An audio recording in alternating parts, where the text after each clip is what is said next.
Hi everyone, it's Tuesday, June 3rd. It's about 6 o'clock in the evening, 6 p.m.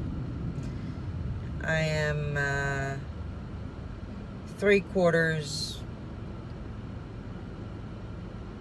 on my way back from Jerusalem to my home, back home. I was in Jerusalem today to celebrate my niece's coming of age birthday. The birthday was actually last September, but they decided that instead of...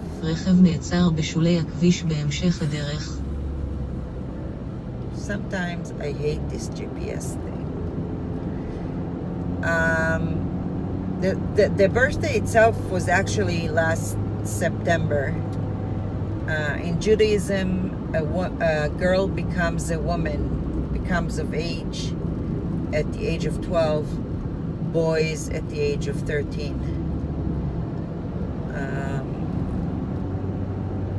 So instead of a party, a big party for the two of them, my brother and his wife and the girls decided to have a trip to Israel to celebrate their birthday in Israel. So one of their stops was in the port city of Haifa on Friday to visit some family, friends, and acquaintances for dinner.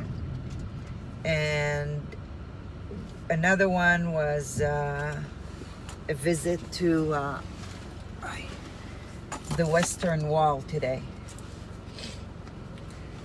And please, I beg all of you, do not call it the Wailing Wall. It's the Western Wall. Yes, some people cry when they go there, but those are cries of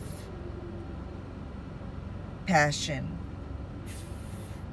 by prayers, not because of any other reason. And the Crusaders called it the Wailing Wall just because they wanted to insult the Jews and who wanted to get to the wall and pray there. But in reality, it's just called the Western Wall. It's not part of the temple, okay? I have to make that clear. The Western Wall is not part of the temple. It's part of the outer wall of the temple, and that remained intact. So on Friday, I'll backtrack a little bit. I wanted to talk to you about the Israeli-Palestinian conflict, quote unquote. And the reason I say quote unquote is because there is no conflict.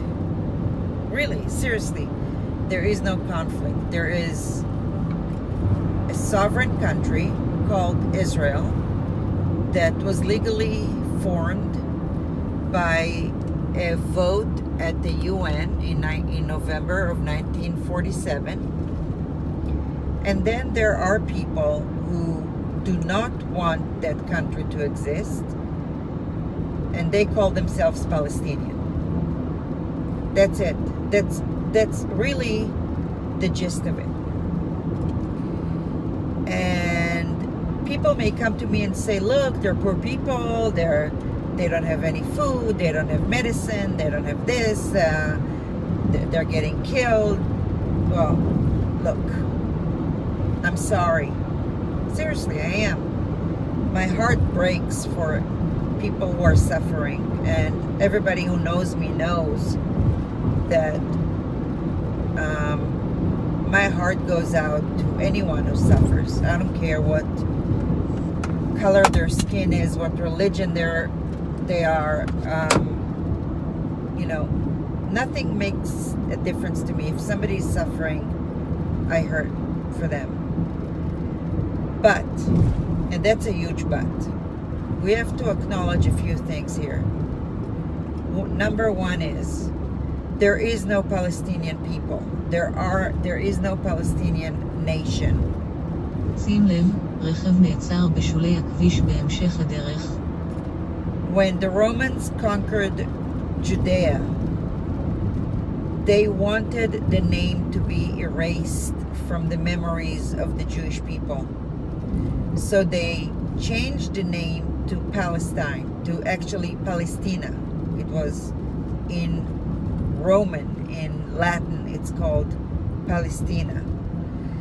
And there are many different interpretations as to why they chose that name and based on what, but that makes no difference to our argument, really.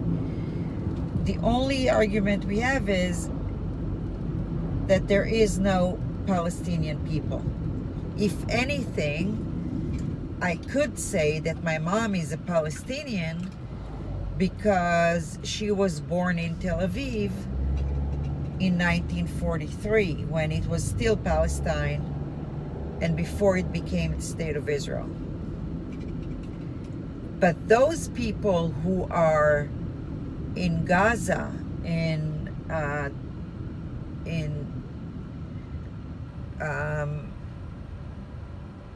on the side of the Jordan River, that is the western side of it, in that area, these are not Palestinian people. These are Muslim Arabs who call themselves Palestinian. And now, who brought the name Palestinian to the forefront?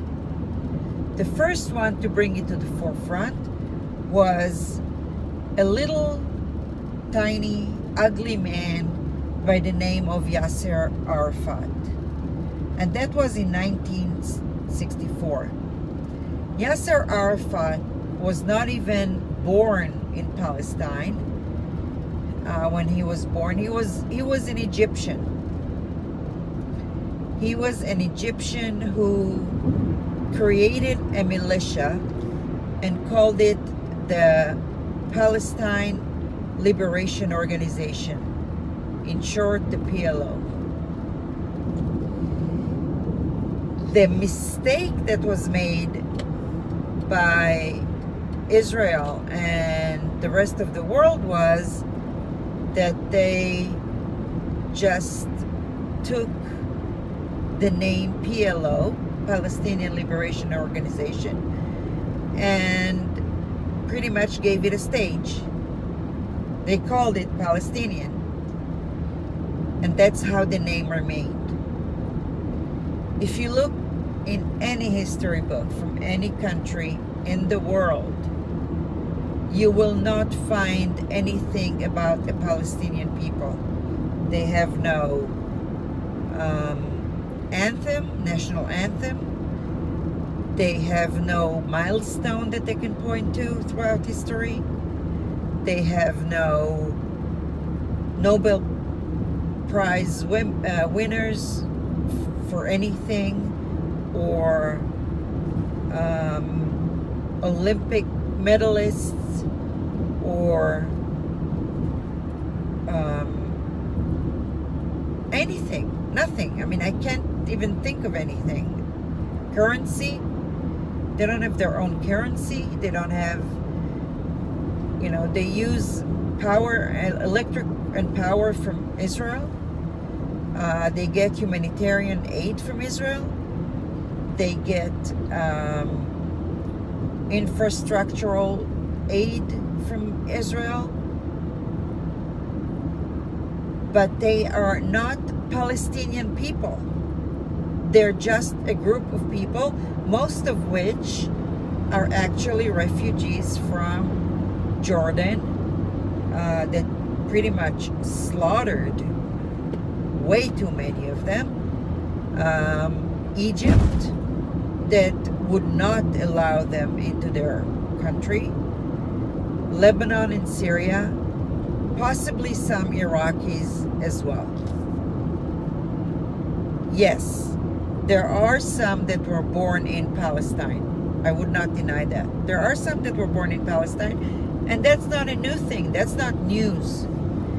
But what might be news for you is the fact that until the 16th century, the majority of people in Palestine was actually Jewish. Okay? And you really need to understand that. Until the 16th century, the majority of people in Palestine were or was Jewish. So what happened? It's very simple. The Crusades happened. And the Crusaders' job was pretty much to protect the Holy Land and holy relics that they believed symbolized and belonged to the Christian faith. Okay?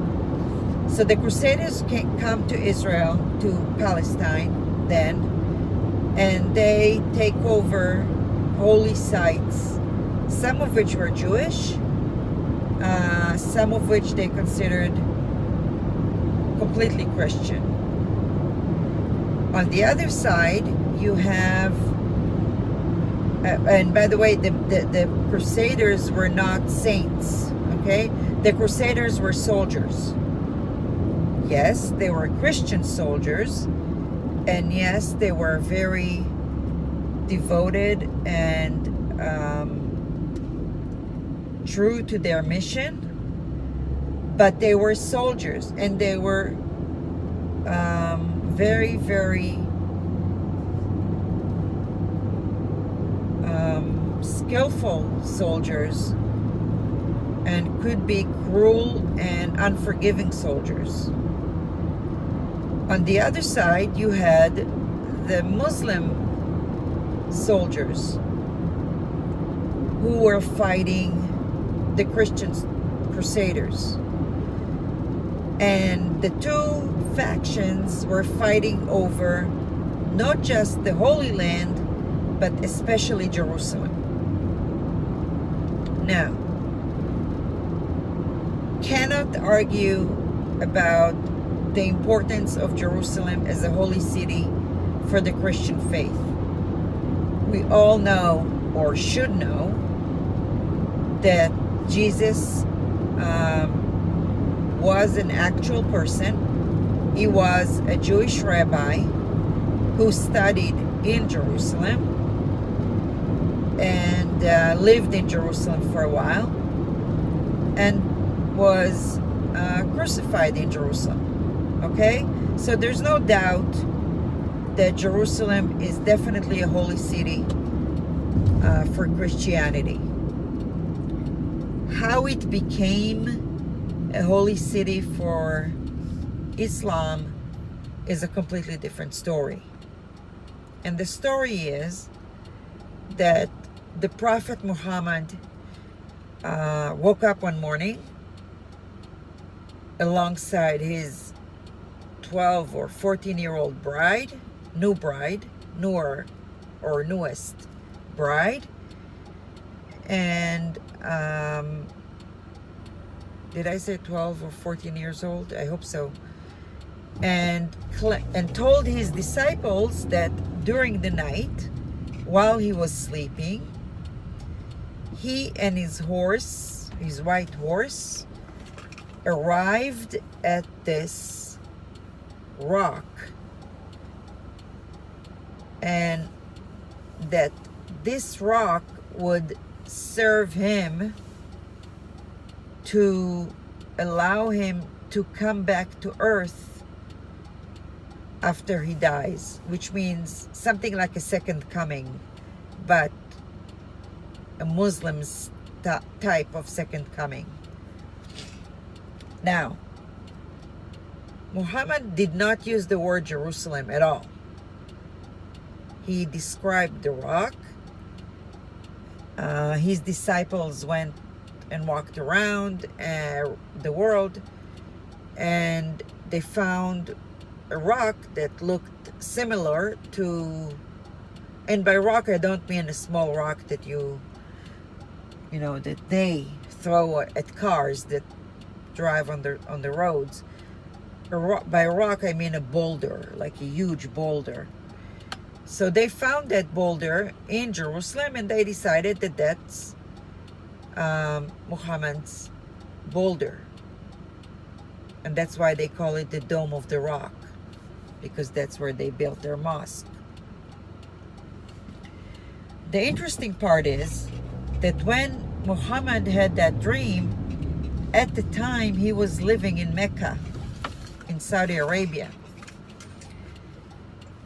In order for him to arrive at that rock in the middle of the night and make it back to Mecca by morning, he would have had to travel on his horse at least 4 or 5 times the speed of light, which we can all agree on is impossible. So no, Jerusalem has nothing to do with Islam or the Islamic religion. In fact, Jews, when they pray facing Jerusalem. Muslims, when they pray facing Mecca with their backs toward Jerusalem. Now show me one religion that prays to their holy site by turning their backs to it.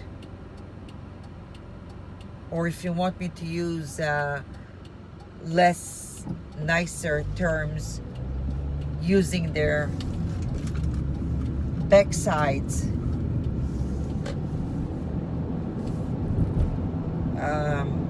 toward their holy sites. I'm sorry, I'm not buying it. Whoever buys into it is an idiot, in my opinion. But that's my opinion, and I'm allowed to it. I'm a free person. So today I was so we had these two factions. We had the Crusaders and we had the Muslims. And as they're fighting with each other, one against the other, they're pushing the Jews away from their own homes and cities and towns, or they're killing them. And you can look that up. I'm not making any of this up. You can look it up anywhere and you'll find it. Look up the city of Hebron in the 1920s and the massacres that happened there. And that's like the most recent, one of the most recent ones. But they go way further back, all these killings. The Jews were never a people of army. They were never militant, except for during biblical times. They were never, ever militant. They were the people of the book. They studied, they learned, they worked the land. They if they were in a country that allowed them to own lands, then they worked the land, or they worked as hired help. They worked as money landers because Christians were not allowed to work as money landers. They and Muslims worked as physicians, because in the old days Christianity considered medicine to be witchcraft, but they were never ever raise a sword toward anyone. Still, they were massacred and pushed away from the land. Most of the population, until they were pushed out, was concentrated in Jerusalem, the city of Tzfat, Modi'in, some places in the Galilee, and a few other places that I just can't recall right now. I'm exhausted from the day, but there were no fighting people. They were just dying.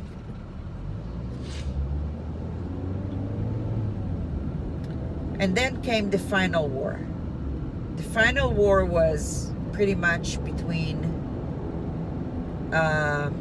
Richard the Lionheart from England versus Salah ad-Din, the Muslim. And Salah ad-Din won that war and took control over Jerusalem, and it became his for a while. It became Muslim for a while, and for as long as the Muslims ruled the city, Jews were not allowed to come and pray in the city. Now, anybody who knows the Bible, the first 5 books of Moses command the Jews to go up to Jerusalem, to the temple, to make offerings to God 3 times a year. 3 pilgrimages a year that the Jews are commanded to make. And that, of course, became impossible once the Muslims took over. But in reality, until then, nobody had control over Jerusalem. It was pretty much a universal neutral city. In 1947, when the UN voted to create a state of Israel, a Jewish state, and I have to emphasize, a Jewish state, the decision was to divide it up between Jews and Muslims and make Jerusalem a neutral city controlled by the UN. The Muslims were to receive the majority of the land, and the Jews were to receive a much lesser part of the land. The Jews did not argue and accepted the offer and accepted the agreement, while the Muslims refused to accept any type of resolution. And on the eve of May 5th, 1948, right after David Ben-Gurion, the first Prime Minister of Israel, announced the independence of Israel from the British Mandate, Israel was attacked immediately by 5 different countries that were surrounding it. There were Egypt, Jordan, Syria, Lebanon, and Iraq. During that war, which was extremely bloody, and please remember, Israel was in diapers, okay? Literally in diapers, being incubated still. It did receive some help, a little help from the US and from a few other countries and donors, but the Arab countries, which were numbered in the whose military forces numbered in the millions, they received their help from Russia mostly, possibly China as well, I can't recall. And very bloody war, and Jerusalem was captured by Jordan. Now here's an interesting question. Why didn't, still till today, why hadn't Jordan tried to reclaim Jerusalem as its own and call Israel a conquering state that took Jerusalem away from it. Why? Israel did. In 1967, the Six-Day War, Israel was finally able to recapture Jerusalem and unite it, and Jews were allowed back into the city.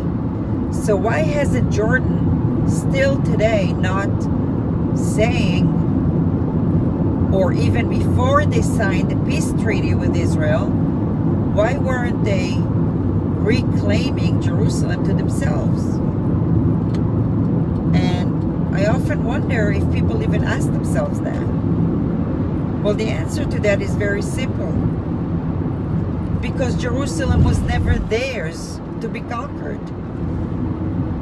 Jerusalem was an international, neutral city that they conquered. And during the 1967 war, Israel captured it from them. So there is no conquering there. And you know how they say, all is fair in love and war. There wasn't a war. Israel did not start that war.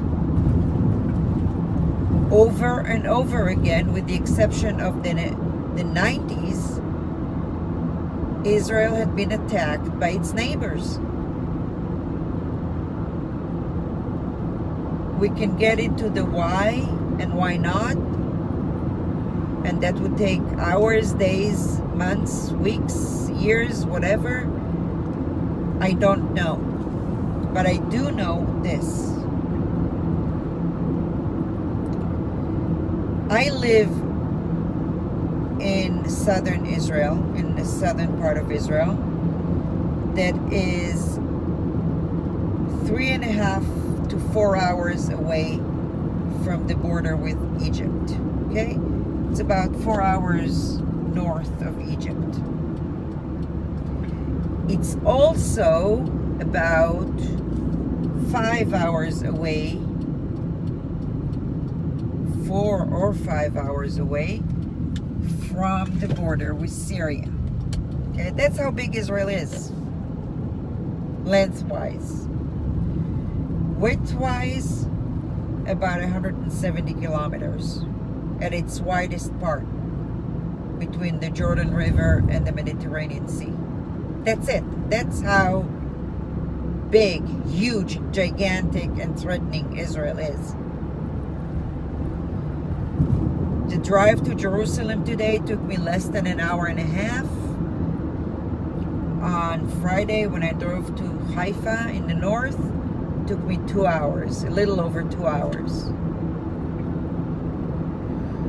And yet, in order to achieve peace, Israelis agreed to give its enemies land in the hope that if they give them land, there will be peace, because that's what the enemies promised. Give us land and we can live in peace. And that's been happening over and over and over and over again for 70 years. And what has Israel gotten in return? I'm making you a list right now. This is what Israel got in return for giving away land, for kicking families out of their homes just to give the land away. This is what Israel got in return. Larger cemeteries due to terror attacks, a huge portion of the population suffering from PTSS, used to have been known as PTSD, but they changed the terminology from disorder to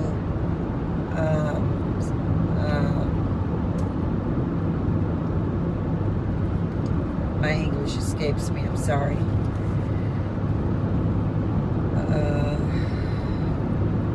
We'll figure it out. Anyway, children being killed, soldiers being kidnapped, people being kidnapped, ramming attacks, knife attacks.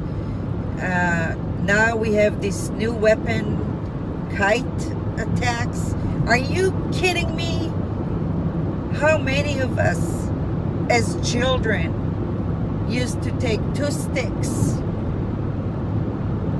put them together, and create our own kites and have fun with them, decorate them, make these huge, colorful, long, colorful tails, and run around on the beach or in the fields or in the streets and play. That's what they're using as weapons now. And they're telling the world that we're the bad guys. This is what we've gotten in return. We gave away our land, and in return we're getting killed. Our crops are getting burned.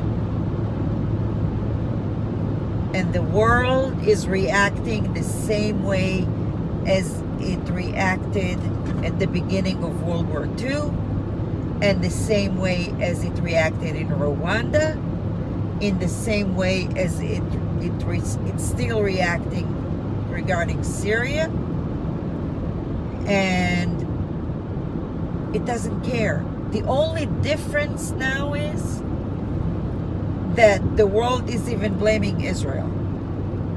Many in the world are blaming Israel, okay?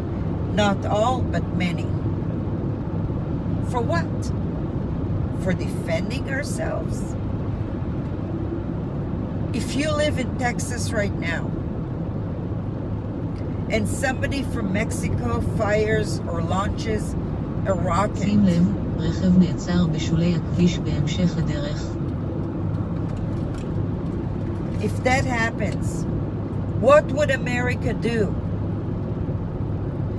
If Mexico started bombarding Arizona, Mexico, California, what would America do? If Switzerland bombarded Austria or Germany, what would they do?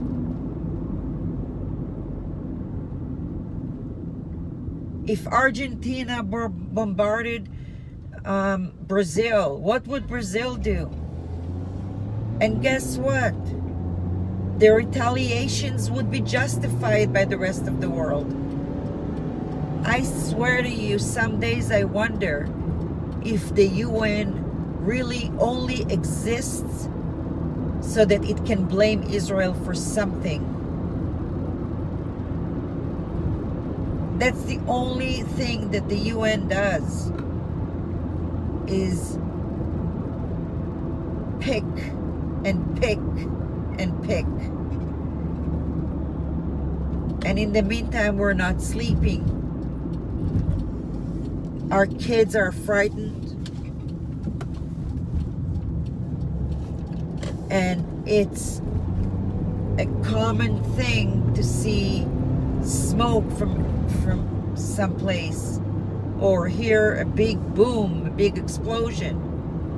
I came back from the supermarket the other day, and as I'm taking the bags out of the car, I'm hearing automatic weapons. And I know that it's probably because somebody tried to cross the fence, to cross the border, so that they could kill me. Maybe not me specifically, but somebody who is near me. Maybe my neighbor. Yesterday was Monday. Yesterday evening at 5:30, a burning balloon landed in a playground of a nursery school at 5:30 in the afternoon. Thank God that by then the nursery school was closed and there were no kids out there. But a couple of hours earlier, I could have been talking right now from a little child's funeral. Think about that. So enough with all the bullshit. It's time to take care of what needs to be taken care of. Now, to their credit, I will say Hamas, the Jihadic Islam, all of these guys, when they promise something, they do it. They stick to their words. They're determined. If they say that they're going to fire a rocket at 8 o'clock, then they're going to fire a rocket at 8 o'clock. And if Israel says that a kite is equivalent to a rocket and that's how it will be dealt with, well, let me tell you something. It's not always like that. And by the way, as I'm driving right now, I'm seeing smoke from some field, but it looks like it's smoke that's remnant of a fire, not something that's burning right now.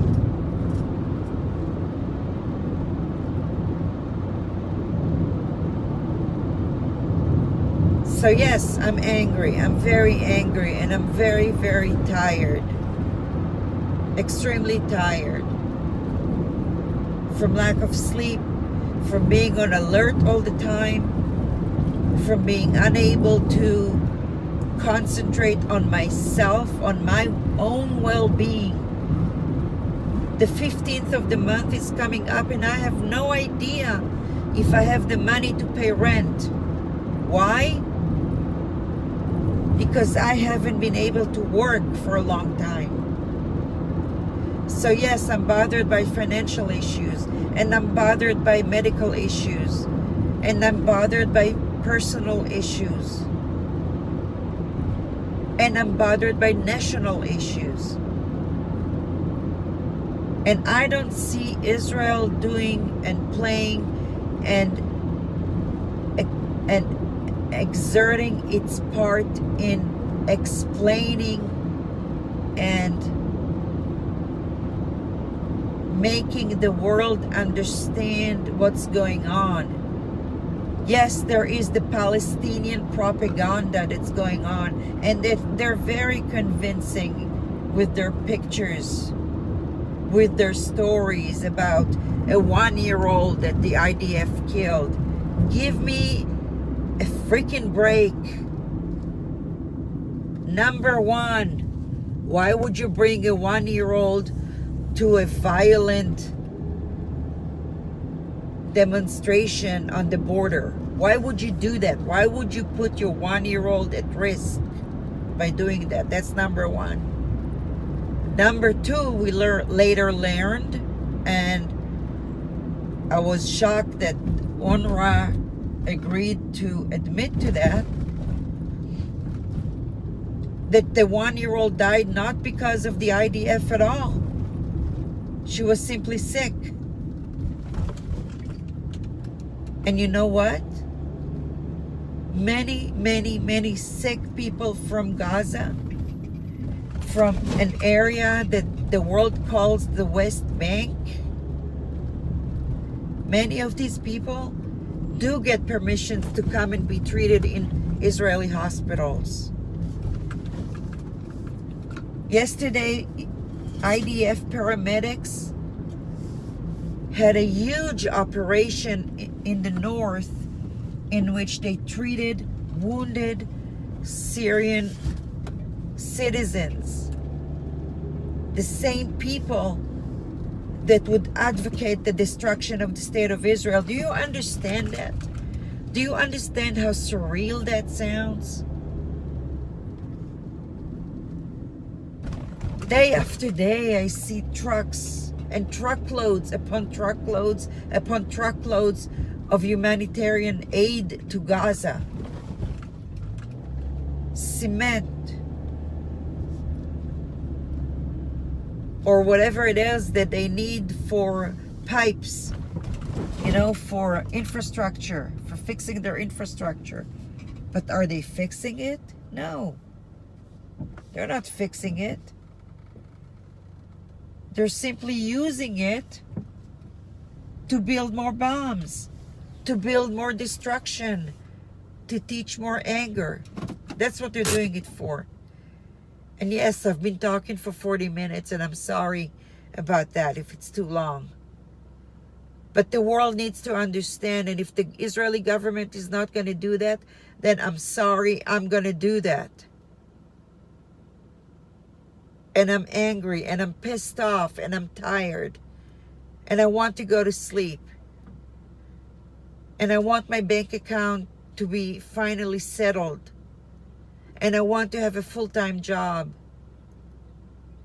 And I want not to be on alert anymore. And I don't want medications. I want to live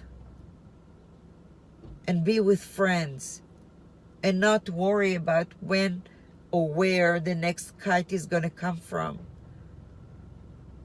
or when the next rocket is going to come from. We have less than 12 seconds to make it to a shelter when a rocket is fired, a mortar shell. I can't make it because I have a bad knee. And now diagnosed with fibromyalgia, or whatever it's called, I can barely do anything. So yes, I'm angry and I'm pissed. And you know what? I'm more angry and pissed at the Israeli government than at the Hamas. Because the Hamas is doing what they think is right for them.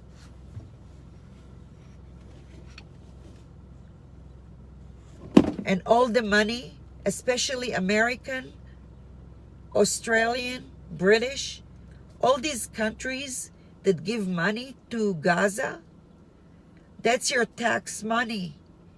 That's money that you work for that gets to the hands of Hamas. And instead of it being given to the people to build hospitals, to build factories, to build hotels and resorts and a port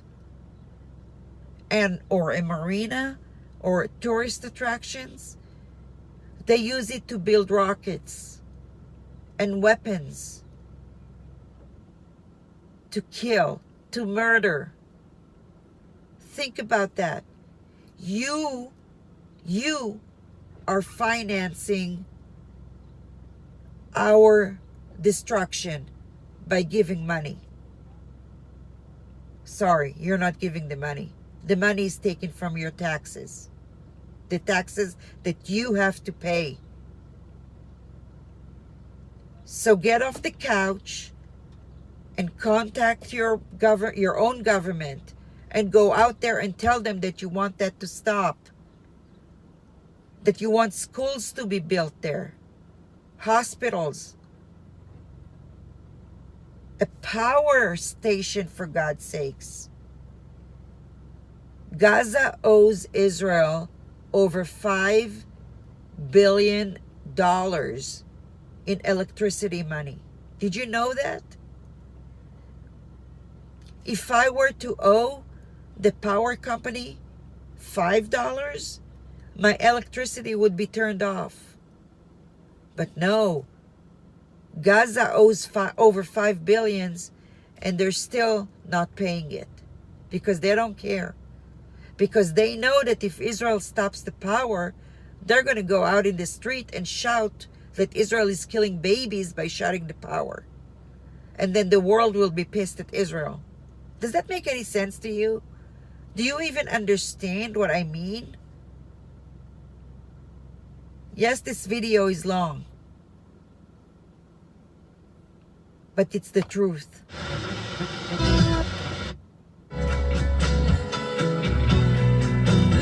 Sorry. It's the whole truth.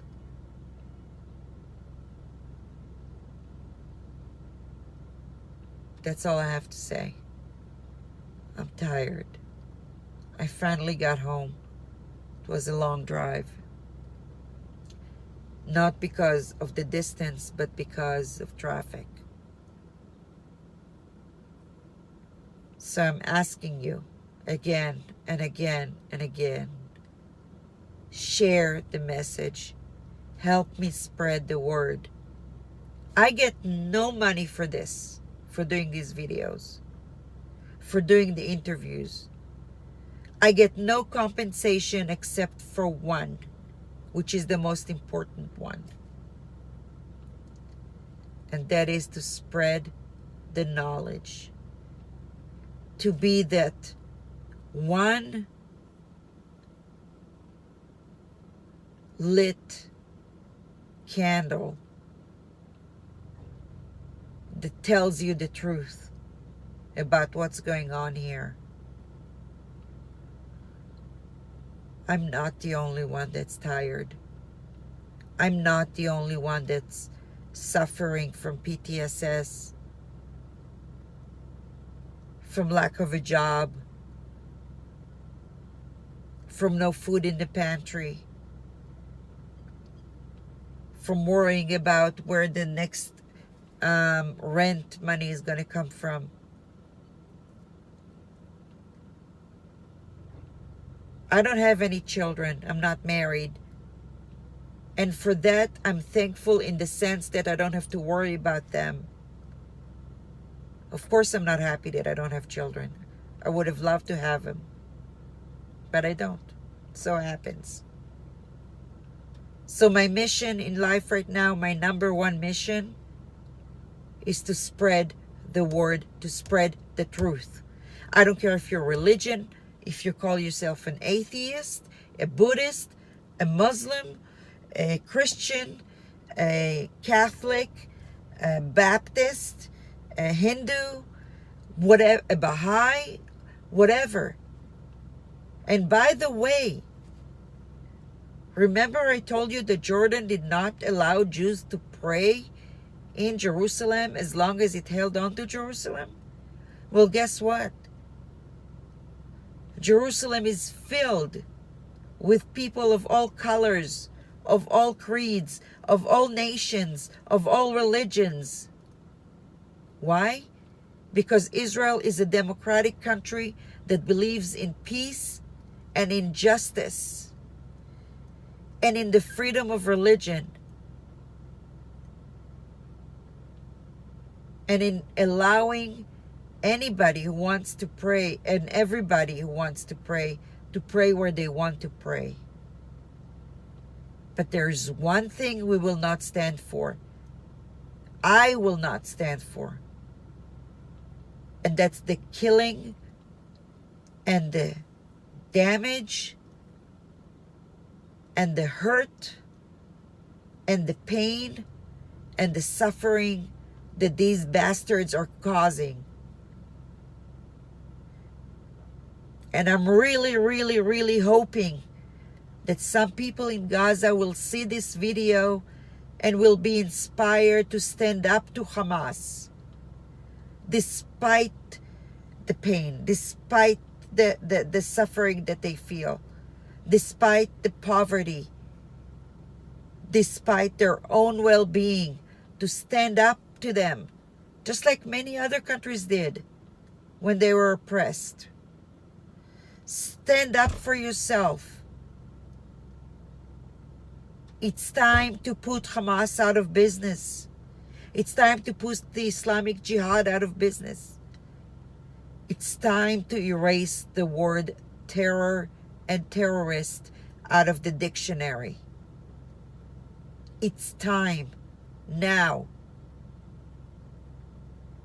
Because those cars in Paris or in Belgium or in England or in Germany, they're not going to stop. These ramming incidents, they're not going to stop. They're only going to get worse. And they are getting worse here in Israel because it's easier for them. Because they know that the world will blame Israel, the bad boy. Israel, the bully. I suggest you look at a map of the Middle East and compare the bully to the other kids in the neighborhood. And Then you tell me, who's the bully now?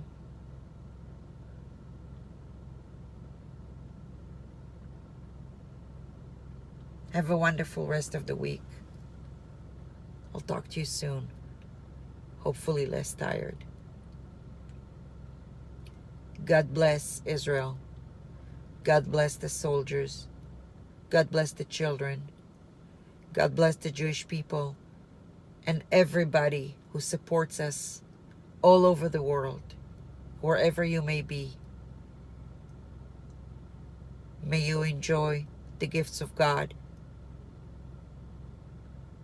and His love and His compassion and His offering to you, and work through you to bring us some quiet and some peace and some serenity. Good night.